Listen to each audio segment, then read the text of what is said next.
Welcome to Kenton's videos. Enjoy the video. You start now, stand with feet hip width and find a neutral spine. This is your baseline. After that, brace lightly by drawing your navel toward the spine about 20% effort. You should still breathe easily. Once done, practice 3 1-minute holds with normal walking cadence to link breathing and tension. Make sure to relax shoulders and neck between sets so you don't overtense. These first actions teach your nervous system how to hold core support while you move, so you can run without feeling rigid or collapsed.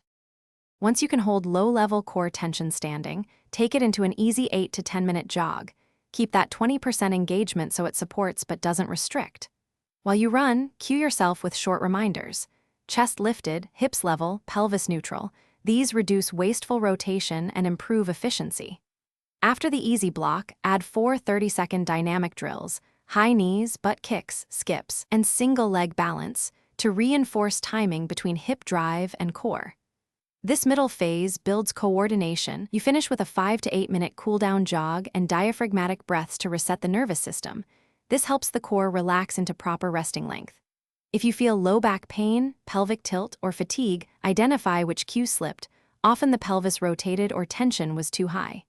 To correct, drop core effort to about 10%, reset the pelvis to neutral, and repeat 2 shorter runs focusing on gentle cues.